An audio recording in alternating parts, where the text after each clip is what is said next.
दादांनी भुजबळ फडणवीस भेटीवर अवघ्या 2 वाक्यात उत्तर दिलं आणि पक्षाचा अंतर्गत विषय आहे यावर जोर दिला. पण जसं दादांना वाटतंय तसं ओबीसी संघटनांना वाटत नाही आणि त्याच संघटनांचे प्रतिनिधी आपल्या सोबत असणार आहे. ओबीसी बहुजन पक्षाचे राष्ट्रीय अध्यक्ष प्रकाश शेंडगे, ओबीसी नेते लक्ष्मण हाके आपल्या सोबत असतील तर अजित पवारांच्या पक्षाची बाजू मांडण्यासाठी थेट कृषी मंत्री माणिकराव कोकाटे आणि प्रवक्तेही आपल्या सोबत असणार आहेत. या सगळ्यांशी चर्चा करणार आहोतच, मात्र त्याआधी पाहूयात आजचा पहिला प्रश्न आणि तोच पाहण्यासाठी जाऊया आपल्या पोल सेंटरला. आजचा आपला पहिला प्रश्न आहे, छगन भुजबळांवर अन्याय झालाय. राज्यातील ओबीसी संघटनांच्या मताशी तुम्ही सहमत आहात का? तुम्हाला सांगायचं होतं होय किंवा नाही.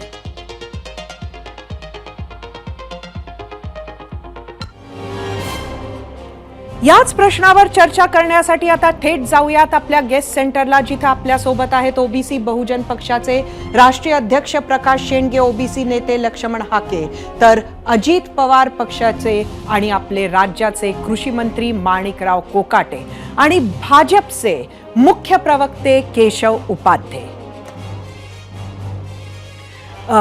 मी सर्वात आधी माणिकराव आपल्याकडे येते. खरं तर त्याआधी आपल्या सर्वांचं स्वागत आणि माणिकराव आपलं खास अभिनंदन.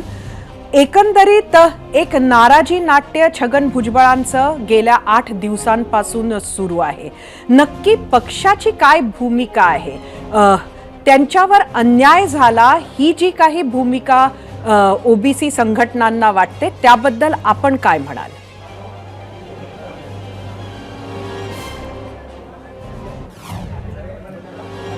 हे बघा की भुजबळ साहेब नाराज आहेत आणि म्हणून ते वेगवेगळ्या प्रकारचे वक्तव्य करतात.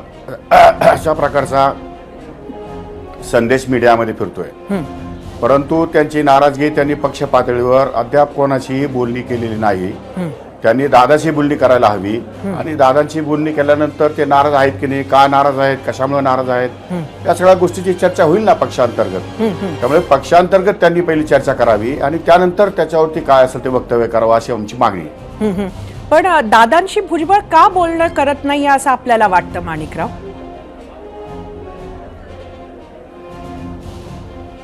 नाही तर त्यांना भुजबळांनाच माहिती तो इश्यू काय आहे, भुजबळ का बोलत नाही हे भुजबळ सांगू शकतात, मी कसं सांगू शकेल?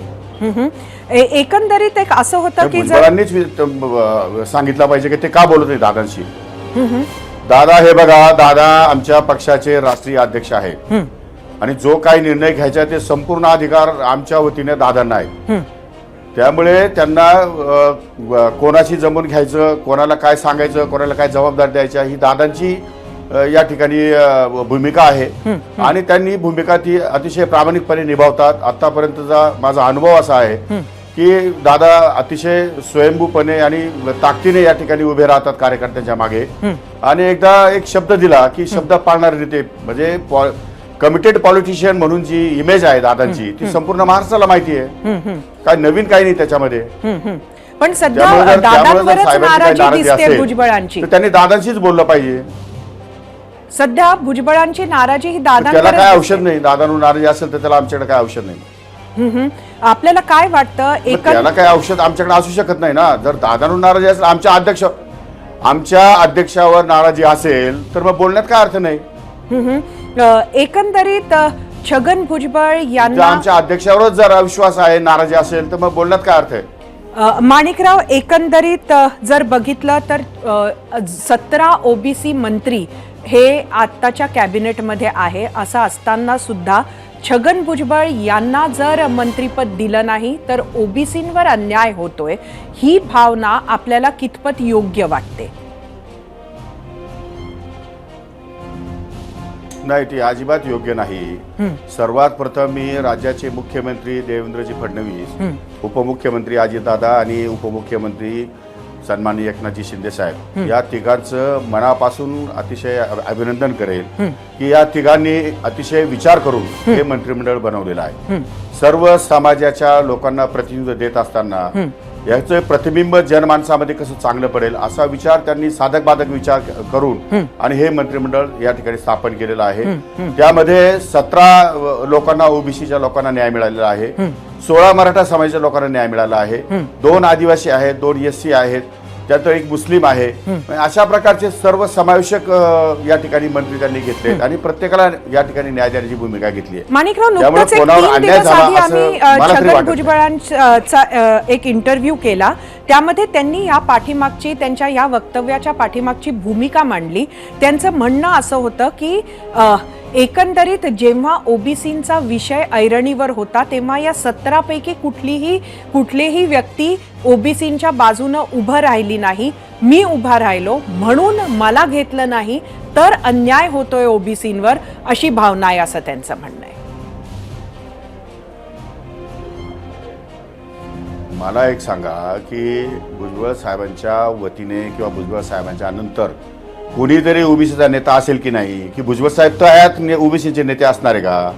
मग त्या समाजातल्या लोकांना मोठं करून त्यांना न्याय देऊन त्यांना बरोबर घेऊन त्यांच्यातली पुढची 2री पिढी 3री पिढी उभं करण्याचं काम भुजबळ साहेबांचंच आहे.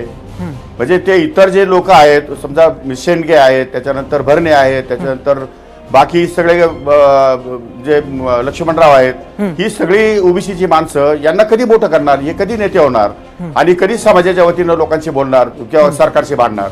यांना पण नेतृत्व मिळायला पाहिजे ना. की भुजबळ साहेब आहेत तोपर्यंत ठीक आहे, पण नंतर काय पुन्हा कधीतरी बदल तर होणारच आहे, कधीतरी एंड तर होणारच आहे सगळ्यांचा. कारण परमेश्वराने आयुष्य सगळ्यांना काय 1500 वर्षाचं दिलेलं नाहीये. त्यामुळे नंतर कुणीतरी नेता झाला पाहिजे आणि त्या नेत्याने आपल्या समाजाचं प्रतिनिधित्व केलं पाहिजे, अशा प्रकारची धारणा त्यांच्या मनामध्ये असणं आवश्यक आहे असं माझं मत आहे. लक्ष्मण हाके, मी आपल्याकडे येते. आपण आत्ताच ऐकलं माणिकरावांनी काय म्हटलं, आपली काय भावना आहे? गेल्या काही दिवस आपण ताकदीनं छगन भुजबळ यांच्या पाठीशी उभे आहात, मात्र छगन भुजबळ यांनी एक पाऊल मागे घेतलं तर इतर नेतृत्व समोर येईल असं माणिकरावांनी म्हटलं. आपलंही नाव घेतलं त्यांनी.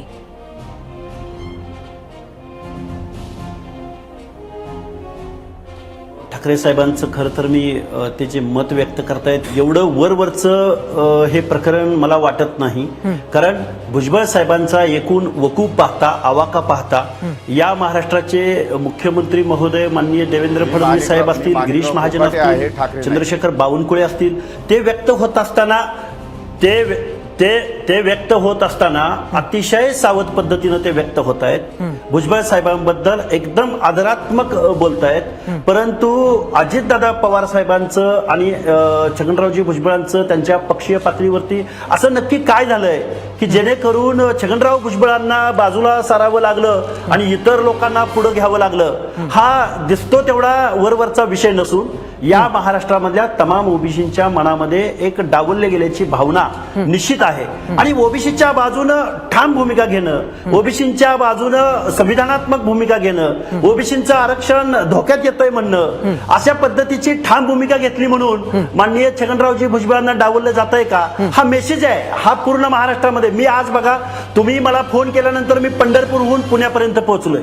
जर जिथं जिथं मला लोक भेटली त्या लोकांनी सांगितलं की नाही, भुजबळ साहेबांवरती अन्याय होतोय. आणि मला वाटतं एवढं सगळं घडत असताना, एवढं मीडियाच्या माध्यमातून सगळ्या महाराष्ट्रभर हा मेसेज जात असताना अजितदादा पवार शांत कसे काय आहेत? उलट अजितदादा पवारांना एक संधी होती की जातीपातीच्या पलीकडे जाऊन एक ओबीसी बद्दल भूमिका घेणाऱ्या एका नेत्याला आपण संधी दिली पाहिजे. उलट अजितदादा पवारांना पुढे येऊन आपला पक्ष वाढीसाठी मला वाटतंय छगनरावजी भुजबळ साहेबांच्या इमेजचा उपयोग सर्वात जास्त झाला असता, जो की भाजपला सकारात्मक वाटतो, जो की भाजपच्या सगळ्या नेते सुद्धा व्यक्त होत असताना एकदम सावधपणे व्यक्त होत आहेत. परंतु अजितदादा बोलायला तयार नाहीत आणि माननीय कोकाटे साहेबांनी आता मनोगत व्यक्त केलं. खरं तर भुजबळ साहेबांचा फायदा करून घ्यायला पाहिजे होता अजितदादांनी, असं मला वाटतं. माणिकराव, अजितदादा का बोलत नाहीयेत यावर काय प्रश्न आहे? आपल्याला नक्कीच माहिती असेल. अहो, डॉक्टर म्हणून अजित पवार एक्सपर्ट आहेत हे सांगण्याची आवश्यकता नाही. परंतु भुजबळांना काय आजार हे त्यांनी बोलल्याशिवाय ते औषध कुठलं देतील? जर भुजबळच जर दादाशी संपर्कात नाहीये तर मग दादा काय भूमिका घेतील? पहिलं भुजबळांनी त्यांची नाराजी व्यक्त दादांकडे करायला हवी. तो पक्षांतरचा गोष्ट आहे, पक्षांतर्गत बाब आहे. आणि त्यानंतर जर दादांनी काही भूमिका घेतली नाही, त्यानंतर दादांनी जर या ठिकाणी काही वेगळं बोलणं झालं तर पुढे बोला ना. तुम्ही आज कशाला दादावर बोलताय? यांनी बोललेच नाही अजून दादांशी. हे परस्पर आपलं स्टेटमेंट करताय, म्हणजे हे बरोबर नाही. समाजामध्ये वेगळा संदेश जातोय. आणि या अगोदर मंत्रिमंडळामध्ये दादांनी घेतलं तेव्हा दादा तुम्हाला नेते म्हणून चालले, आणि आता दुसऱ्या माणसाला मंत्रिमंडळात घेतलं तर आता चालत नाही. म्हणजे याचा अर्थ काय समजायचा लोकांनी? याचा अर्थ जनतेने काय घ्यायचं आहे? मला हे बघा, मी छत्रपती शिवरायांचा विचाराचा माणूस आहे. मला ह्या समाजामध्ये, देशामध्ये, राज्यामध्ये रयतेच राज्य निर्माण करण्याची माझी धारणा आहे. त्यामुळे माझ्या समोर सर्व समाज एक संघ आहेत. मी कुठल्याही समाजाला असं वेगळा समजत नाही. आणि माझ्या मतदारसंघातले ओबीसी माझ्यासह, मी स्वतः ओबीसी आहे ना, पण मग आता तुम्हाला मी ओबीसी चालत नाही का? मग मी स्वतः ओबीसी आहे, मी कुणबी आहे. मी कुणबी असताना तुम्हाला कुणबी चालत नाही का? मग तुम्हाला नक्की काय हवं आहे? मग मला तुम्हाला ओबीसी म्हणून फक्त तुमचा मुलगा आणि पुतण्याच पाहिजे का? राज्यातले नेते नाही का? राज्यातले नेते तुम्ही घेणार नाही का? तुम्ही आता दत्तात्रय भरणे तुम्हाला चालत नाही का? माणिकराव, याच्यावर लक्ष्मण हाकेंना काहीतरी म्हणायचं आहे. लक्ष्मणजी पटकन, कारण मला ऍक्च्युअली प्रकाशांना शेंडेंची पण प्रतिक्रिया घ्यायची आहे याच्यावर. नाही, मला माफ करावं, माणिकरावजी कोकाटे म्हणतायत की मी ओबीसी आहे. गेल्या वर्षभरामध्ये हेच माणिकराव कोकाटे आम्हाला कुठे दिसले नाहीत ओबीसी म्हणून, किंवा त्यांनी भरणे मामांचं नाव घेतलं. हीच लोक ओबीसीच्या प्रश्नावर कुठेही बोलताना दिसली नाहीत आम्हाला. हे असं काहीतरी हे बोलणं, मला वाटतं हे रिप्लेसमेंट असू शकत नाहीत भुजबळांना. हे प्रकाशांना आपण काय म्हणतात? प्रकाशांना आपण काय म्हणाल? कुठं होता तुम्ही गेली वर्ष, दीड वर्ष? आपण सहमत आहात का लक्ष्मण हाकेंशी? हाके काय बोलले ते मी ऐकू शकलो नाही, पण तरी पण एकंदरीत मी कोकाटे साहेब जे काय बोलतात मगापासून मी ऐकतोय. मी सर्वप्रथम आपल्या माध्यमातून कोकाटे साहेबांचं मी अभिनंदन करेन की त्यांना अनेक वर्षानंतर त्यांची मंत्री होण्याची इच्छा जी पूर्ण झालेली आहे, ते मंत्री झालेले आहेत. ते माझे पर्सनल वैयक्तिक मित्र आहेत. आम्ही एकत्रित अनेक कार्यक्रमही केलेले आहेत. आणि त्यांना निवडून आणण्यासाठी त्या तिकडचा धनगर समाज असेल, मी सभाही त्यांच्यासाठी अनेक वेळा केलेल्या आहेत. माझे कार्यक्रम मोठा संच आहे त्या ठिकाणी. पण एकंदरीत जी भूमिका कोकाटे साहेबांनी जी मांडलेली आहे की इतर ओबीसी नेते जे आहेत ते आता ते स्वतः कुणबी आहेत असं म्हणतायत. कुणबी आहे, त्यांनी मंत्रिमंडळात ओबीसी म्हणून मंत्रिमंडळ 17 मध्ये जर त्यांचा नंबर असेल तर त्यांचं मी खरंच अभिनंदन करेन. पण एकंदरीत प्रश्न असा आहे की ज्यावेळी जरांगेच्या माध्यमातून ह्या ओबीसीच्या आरक्षणाच्या अक्षरशः म्हणजे दरोडाच्या आरक्षणावर टाकला जात होता काय, त्यावेळी ही ओबीसी म्हणणारी जी काय आमदार मंडळी जी सत्ताधारी पक्षामध्ये होती काय, त्यातल्या एकानं सुद्धा भर सुद्धा काढला नाही. अनेक महायुतीचा मेळावा आम्ही काढले, त्या ठिकाणी अनेक आमदार तर त्या ठिकाणी त्यांनी पाठ फिरवलेली आहे त्यांनी. या उलट मराठा समाज आमदार आहे ते टाळा घेऊन मंत्रालयात टाळे ठोकले आणि त्यांनी मागणी केली की मराठा समाजाला ओबीसीतूनच आरक्षण दिलं गेलं पाहिजे. अशा वेळी हे ओबीसी आमदार जे आहेत हे का गपवते काय, म्हणून मी काल माझं आपल्या माध्यमातून सांगता सांगितले की हे 17 पहिल्यांदा महाराष्ट्राच्या इतिहासात 17 ओबीसी आमदार झालेले आहेत. पण भुजबळांना डावललेलं आहे. माणिकराव, मला वाटतं लक्ष्मण हाके आणि प्रकाशांना शेंडगे या दोघांचं म्हणणं एकच आहे की ओबीसीचे मुद्दे जेव्हा हे उचलत होते तेव्हा आपण कुठे होतात, आपण वर्षभर दिसला नाहीत, असा आरोप लक्ष्मण हाके यांनी केलाय. काय आपलं उत्तर आहे? हो, पण त्यांनी कधी आम्हाला विश्वासात घेऊन सांगितलं का आपल्याला ओबीसी संदर्भात मुळात प्रश्न काय आहे? ओबीसीचं आरक्षण कमी करावं असं कोण म्हणतोय? आम्ही म्हणतोय का? ओबीसीच्या सवलती कमी करा असं म्हणतोय का आम्ही? जर आम्ही ओबीसीच्या बरोबर आहोत तर मग वेगळा प्रश्न करण्याची किंवा वेगळे मागण्या मांडण्याची मला गरज वाटत नाही. सरकारने तसा निर्णय घेतलेला नाही. आता ठीक आहे, मराठा आरक्षणामध्ये मराठा समाजाला वाटतं आम्हाला आरक्षण मिळावं. आता ते कशातून आरक्षण द्यायचं हे कोर्ट ठरवेल, हे सरकार ठरवेल. त्याच्यामध्ये कोर्टामध्ये अनेक लोक जाणारे आहेत, लोकशाही आहेत, प्रत्येकाला अधिकार आहे. त्यामुळे या सगळ्याच्या विरोधामध्ये आम्ही कधी गेलो नाही ना. आम्ही कधी मराठा आरक्षणामध्ये पुढे नव्हतो आणि ओबीसी आरक्षण डावलण्याच्या याच्यामध्ये कुणी आम्हाला विश्वास घेतला नाही. त्यामुळे आम्ही त्यांच्या विरोधात नाहीये, ओबीसीच्या विरोधात असण्याचं काहीच कारण नाही आमचं. कारण प्रकाश अण्णा शेंडगे म्हणतात ती गोष्ट खरी आहे की ही सगळी माणसं माझ्या बरोबर तालुक्यात काम करतात, वर्षानुवर्ष काम करतात, अतिशय प्रामाणिकपणे काम करतात. माझ्या तालुक्यामध्ये ओबीसी मराठा असा वादच नाही मुळात, आणि माझ्या मतदारसंघाच्या पलीकडे जिल्ह्यामध्ये पण तसा वाद नाहीये. काही लोक सोयीस्कररित्या असा वाद निर्माण करण्याचा प्रयत्न करतात. त्यामध्ये मराठा आणि ओबीसी मध्ये अजिबात अंतर नाही, आणि ओबीसीच्या लोकांना डावलून, त्यांचा अधिकार डावलून काही मराठ्यांना मिळावा या विचाराचा मी सुद्धा नाहीये. त्यामुळे त्यांनाही मिळालं पाहिजे, तेही आपले बांधव आहेत आणि त्यांनाही प्रवाहात सामील करून घेतलं पाहिजे. ही माझी धारणा कालही होती, आजही आहे आणि उद्याही राहणार आहे. हाके हसून राहिलेत. हाके, काय कारण आहे?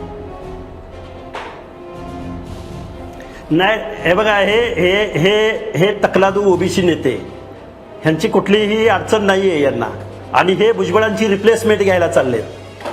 खरोखर मला यांची कीव करावीशी वाटते या लोकांची. 54 लाख नोंदी या महाराष्ट्रामध्ये झाल्या ओबीसी मधून. मग कसं काय ओबीसीचं आरक्षण टिकतं? आणि कोण ठरवणार आहे? तुम्ही इथला राज्य मागासवर्ग आयोग, इथलं सुप्रीम कोर्ट अलाउ करत नसताना तुम्हाला अडचण नाही असं तुम्ही म्हणतात. तुम्ही कसले ओबीसी लीडर? तुम्ही संविधानाची भूमिका घ्या ना, नका आमचं ऐकू, नका ओबीसी मधल्या छोट्या छोट्या जातींचं ऐकू. गावगाड्यातल्या भटक्या विमुक्त जाती, बलुतेदार, आलुतेदार तुमच्या स्पर्धेमध्ये कसे टिकणार आहेत? त्यांना पंचायत राज मधलं कसं आरक्षण मिळणार आहे? त्यांच्या बाबतीत सोशल जस्टिस कसा घडणार आहे? याच्या बाबतीत काही देणं घेणं नाही या माणिकराव कोकाटेंना. आणि ते म्हणतात की मी पण ओबीसी आहे, मी पण कुणबी आहे. काय चाललंय राव? आणि त्यांना कुठलीही अडचण नाहीये त्यांना. हे जे प्रश्न उपस्थित केले आहेत लक्ष्मण हाके यांनी, याला काही उत्तर आपल्याला द्यायचंय का माणिकराव? अहो मला सांगा, भुजबळ साहेब नाशिक जिल्ह्यातून 20 वर्ष मंत्रिमंडळात होते की नव्हते? पण त्यांना मंत्रिमंडळात कोणी घेतलं? आम्ही विरोध केला का? आम्ही ओबीसी नेते म्हणून त्यांना मान्य केलं नाही का? आम्ही सर्व आमदार एकत्र असताना आम्ही दादांना एक शब्दांतरी कधी म्हटलो का, दादा भुजबळ 20 वर्ष होते, आता भुजबळांना थांबवा आणि दुसरा कोणाचा विचार करा? आम्ही अतिशय मान सन्मानाने भुजबळ साहेबांच्या नेतृत्वाखाली जिल्ह्यामध्ये काम केलंच ना, केलं नाही का? त्यामुळे असं काही होत नाही, रिप्लेसमेंट वगैरे काही नसते. त्यामध्ये कालांतराने बदल हा निसर्गाचा नियम आहे. त्यामध्ये काही प्रमाणात बदल झाले असतील ते आपण स्वीकारायला शिकलं पाहिजे. त्यामुळे या सगळ्या गटामध्ये नेतृत्व करण्याची किंवा या ठिकाणी सामाजिक दरी निर्माण करण्याची मला वाटत नाही काय आवश्यकता आहे म्हणून. कारण या ठिकाणी समाज सर्व एकत्र गुण्यागोविंदाने नांदले पाहिजे या विचाराचा मी कालही होतो, आजही आहे. एक महत्वाचा मुद्दा, खरं तर ह्याच्यावर आपली चर्चा आपण परत येऊया, पण मी केशव उपाध्ये यांच्याकडे येते. केशवजी, आज देवेंद्र फडणवीसांना भेटले आहेत भुजबळ. भाजपाचे दरवाजे त्यांच्यासाठी उघडे आहे का? आपल्याला माहिती आहे की आमदारकी घेऊन तर ते काही येऊ शकत नाही भाजपात कायद्यानुसार, पण आपल्याकडे एक जागा जी आहे मंत्रिमंडळात ती रिकामी आहे. नक्की काय सुरू आहे? भुजबळांसाठी ती जागा आहे का, की ती अजून कोणासाठी ठेवली आहे?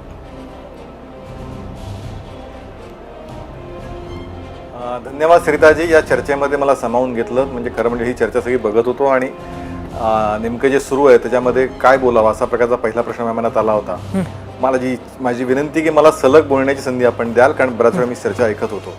मुळात पहिली गोष्ट लक्षात घेतली पाहिजे की एक तर नक्की मान्य केलं पाहिजे, छगन भुजबळ हे महाराष्ट्रातलं एक लढाऊ आणि अत्यंत कर्तृत्वान असं व्यक्तिमत्व आहे, धडाडीचे नेते आहेत. आणि या सगळ्या प्रकारामध्ये गेली 20 वर्ष सातत्याने काही भूमिका घेऊन ओबीसींचे प्रश्न घेऊन ते मांडतायत, लढतायत. आणि ज्यावेळी ओबीसींच्या आरक्षणावरचा मुद्दा ज्यावेळी आला त्यावेळी ते सगळ्यात तातडीने, म्हणजे भारतीय जनता पार्टीची भूमिका ठाम भूमिका होती की आम्ही मराठा समाजाला आरक्षण दिलं पाहिजे, ही भारतीय जनता पार्टीची भूमिका आहे. पण ते ओबीसी मधनं देता कामा नये, त्यांचा वेगळा विचार आपण करू, यशस्वीपणे पूर्वी केलंय तसं आपण देऊ. ही या पद्धतीनंतर छगन भुजबळ पुढे आले आणि त्यांनीही ती भूमिका मांडली की ओबीसीला आरक्षणाला धक्का लागता कामा नये, ही भूमिका मांडली. वस्तुस्थिती आहे आता छगन भुजबळांचं नेमकं मंत्रिमंडळात घ्यायचं की नाही हा खरा त्यांच्या पक्षाचे अध्यक्ष अजित पवार यांचा तो विषय होता, त्यांच्या अंतर्गत तो प्रश्न होता. त्यामुळे भारतीय जनता पार्टीने आजपर्यंत त्यावर कधी व्यक्त झालं नाही आणि ते व्यक्त होण्याचा प्रश्नही भारतीय जनता पार्टीचा नव्हता. आज ज्यावेळी ते माननीय देवेंद्रजींना भेटले छगन भुजबळजी, मला असं वाटतं की त्याच्यानंतर भारतीय जनता पार्टीच्या वतीने म्हणजे पहिल्यांदा मुख्यमंत्र्यांनी भूमिका मांडली सकाळी देवेंद्रजींनी, दुपारी त्या सगळ्या विषयावरती, आणि हीच भारतीय जनता पार्टीची भूमिका आहे. खरं म्हणजे देवेंद्रजी आणि शरद पवार यांच्यामधला फरक इथे आपल्याला वेगळ्या पद्धतीने दिसून येतो. ज्यावेळी महायुतीचं जागा वाटप सुरू होतं त्या जागा वाटपाच्या वेळी ज्यावेळी इंदापूर असेल, कागल असेल अशा ठिकाणच्या आमच्या जागा ज्या महायुतीमध्ये भारतीय जनता पार्टीने मिळणार नाहीत असं लक्षात आलं, त्यावेळी तिथल्या नेत्यांना तातडीने लगेच आपल्याकडे खेचण्याचं काम शरद पवारांनी केलं. अर्थात दोघांचे आता काय हा पुढचा भाग वेगळा आहे, त्या हर्षवर्धन असतील किंवा दुसरे असतील, नक्कीच. समजले. केशवजी, माझे आपल्याला प्रश्न हा आहे की एक मिनिट माझा मुद्दा पूर्ण करतो. तो मुद्दा त्या मुद्द्याकडेच येतो, त्या तुमच्या मुद्द्याकडेच येतोय.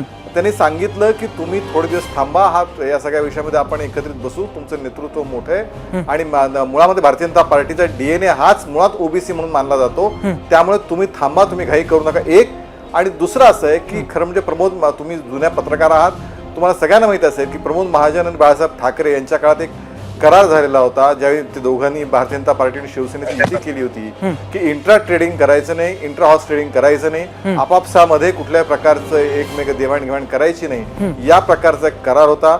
मला असं वाटतं तर तिन्ही पक्षांच्या नेत्यांमध्ये, मग देवेंद्रजी असतील, अजित पवार असतील आणि एकनाथ शिंदे असतील, या तिघांमध्ये सुद्धा अशा प्रकारचीच भूमिका ही निश्चित झालेली आहे. त्यामुळे भुजबळांच्या समस्येवरती, भुजबळांच्या मुद्द्यांवरती मार्ग काढण्याचा प्रयत्न देवेंद्रजी नक्की करतील, पण त्यांना काहीतरी भाजपमध्ये घेतलं जाईल आणि मग त्यांना एक जागा शिल्लक मंत्री केली जाईल असं मला वाटतं आज काही नाही. तर अजित पवार हेच त्यांच्याबद्दल चर्चा करून मार्ग काढतील. त्याला जे आवश्यक असेल त्या पद्धतीची चर्चा करण्याचं काम, ती चर्चा एकत्रित करण्याचं काम देवेंद्रजी नक्की करतील. प्रकाश अण्णा, मी आपल्याकडे येते. आपल्याला एक कार्यकर्त्यांची अशी भावना होती की भारतीय जनता पार्टीमध्ये छगन भुजबळ यांनी जावं, पण आता ते शक्य दिसत नाहीये. जसं केशव उपाध्यायांनी सांगितलं, आज देवेंद्र फडणवीस यांनी जे सांगितलं त्यावरूनही ते तसं तर स्पष्ट आहे.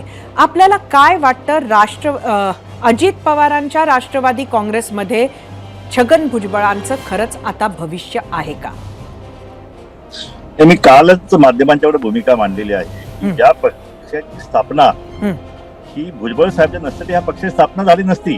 काल मी भूमिका मांडलेली आहे आणि ज्याने पूर्ण आयुष्य ह्या पक्षासाठी काढलेलं आहे, ओबीसींचा लढा लढलेला आहे, असं काय घडलं की त्यांना अचानकपणे त्यांना पूर्वकल्पना न देता त्यांना मंत्रिमंडळातून त्यांना बाहेर काढणं हे काय, हे ओबीसींच्यावर झालेला हा आम्ही तर समजतो एक आघात आहे.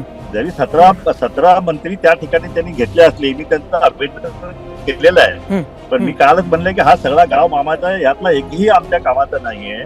आणि म्हणून माझी विनंती आहे, आम्ही काल अजित दादांनी विनंती केलेली आहे की कुठल्याही परिस्थितीत आता ओबीसीचा आवाज जो आहे, ह्या मंत्रिमंडळातला आवाज जो आहे, तो आता आमच्या भूमिका म्हणून कोण लढणार आहे मंत्रिमंडळामध्ये प्रकाशांना आपली भूमिका कळली. लक्ष्मण हाके, मी आपल्याकडे येते. रस्त्यावर उतरणार, रस्त्यावरची लढाई लढणार म्हणजे नक्की काय करणार भुजबळांसाठी?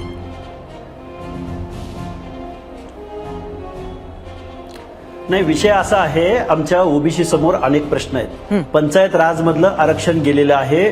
बांटिया कमिटीच्या फेक माहितीच्या आधारे आमच्या 56,000 जागावरून 30,000 पंचायत राजच्या जागा आलेल्या आहेत. आमच्या समोर अनेक प्रश्न आहेत आणि हे प्रश्न, रस्त्यावरची लढाई अजूनही तशीच अबाधित असताना एका बाजूला भुजबळ साहेबांसारखा ओबीसीची बाजू घेणारा माणूस मंत्रिमंडळाच्या बाजूला राहणं, बाहेर राहणं, हे आम्हाला कुठेतरी खूप ओबीसींच्या बाबतीत षडयंत्र आहे असं आम्हाला वाटतंय. त्यामुळं ओबीसींचा आवाज, आमची लढाई ही खूप मोठी लढाई आहे आणि या लढाईमध्ये खरं तर अजितदादांनी वगैरे याचा खरं तर ओबीसींचा एक व्हॉइस त्यांनी ऐकून घ्यायला हवा होता अजितदादांनी. पण मला वाटतं अजितदादा पवार काकांच्याच सांगण्यावरून हे करतायत की काय, असा आम्हाला डाऊट येतोय आता सध्या. कारण दिल्लीमधली जी एक बैठक झाली आणि त्या बैठकीनंतर ज्या काही गोष्टी घडल्या त्या अनकलनीय घटना आहेत. दादा आणि पवार साहेब हे एकच आहेत की काय असं आम्हाला वाटतं. दादा आणि पवार साहेब बीडला जातात, एकत्रच जातात. दादा आणि पवार साहेब बाबा आढावांना भेटायला जातात, एकत्रच जातात. दादा आणि पवार साहेब म्हणजे काय काय चाललंय आम्हाला कळत नाहीये खरं तर. केशवजी, मी आपल्याकडे येते. केशवजी, मी आपल्याकडे येते. लक्ष्मण राव, आपल्याकडे वेळेची मर्यादा आहे. हा, सरिताजी बोला. अत्यंत मर्यादित सांगतो. या सगळ्या चर्चेमधली मेन मुख्य भूमिका आहे, त्याच्यावरती भूमिका फक्त मांडतो. या राज्यातल्या ओबीसींच्या प्रश्नांसाठी सर्वात आग्रही असणारे, मुळामध्ये आता ही चिंता व्यक्त होतीये, खरं म्हणजे या राज्यातल्या ओबीसींसाठी सातत्याने आग्रही आणि त्यांच्या हिताचं रक्षण करण्यासाठी देवेंद्र फडणवीस सदैव पुढे आणि तत्पर आहेत. त्यामुळे ओबीसींच्या हक्काबद्दल कुणीच या ठिकाणी चिंता व्यक्त करू नये, हा पहिला मुद्दा. दुसरा मुद्दा, छगन भुजबळ हे अत्यंत दमदार आणि उत्कृष्ट मोठे नेते आहेत, त्यांच्याबद्दलची चर्चा करून त्यांच्याच पक्षातला हा राष्ट्रवादीतला प्रश्न आहे, देवेंद्रजी अजित पवारांशी बोलतील आणि अजित पवार त्यांच्या पक्षातला तो प्रश्न असल्यामुळे ते त्या पद्धतीने मार्ग काढतील. त्यामुळे या सगळ्या याच्यावरनं लगेचच काहीतरी ओबीसींवरती होतं असं म्हणजे एकदम आता काय असं काही चिंता करायचं कारण नाही. या सगळ्या विषयामध्ये भारतीय जनता पार्टीची भूमिका ही तिसरा मुद्दा स्पष्ट आहे. इंट्रा ट्रेडिंग आमच्याकडे नाही आणि ते होताही कामा नये आणि त्यामुळे छगन भुजबळांचा सन्मान राहिलाच पाहिजे. तो राखण्यासाठी जे करता येईल ते देवेंद्र नक्की करतील आणि ओबीसींच्या हिताचं रक्षण करणं, ओबीसी हा भाजपचा डीएनए, त्यासाठी भारतीय जनता पार्टी मोठी फळी ओबीसी नेत्यांची, ती आम्ही योग्यपणे ओबीसींच्या हिताचं रक्षण आम्ही करू, याबद्दल कोणी शंका बाळगायचं कारण नाही. माणिकराव, मी आपल्याकडे येते. शेवटचा प्रश्न आहे, अजित पवार यांच्या अगदी बॅनरवर चेहऱ्यावर जोडे मारो आंदोलन सुद्धा झाली भुजबळांसाठी. ज्या पद्धतीनं भुजबळ बोलले आहेत, त्यांचा राग दिसला आहे अजित पवारांवर. खऱ्या पद्धतीनं कुठंतरी त्यांच्यासाठी राष्ट्रवादी काँग्रेसचे दारं आज उघडे आहेत का?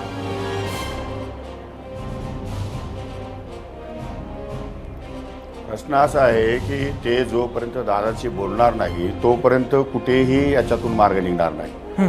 कारण शेवटी पक्षाचे अध्यक्ष अजितदादा आहेत आणि या सगळ्या पार्श्वभूमीवर आतापर्यंत भुजबळांना खंबीर साथ आम्हीच दिलेली आहे. त्यावेळेस लक्ष्मणराव नव्हते, समीर भुजबळांना खासदार केलं त्यावेळेस मीच माझ्या मतदारसंघामध्ये 21,000 मताधिक्य दिलेलं आहे आणि माझ्याच मतावर ते खासदार झाले, तेवढं लक्षात ठेवा. कारण आमच्यामध्ये तसे मतभेद नाहीयेत, आम्ही तशा प्रकारचा विचार कधी राजकारणात केलेला नाहीये.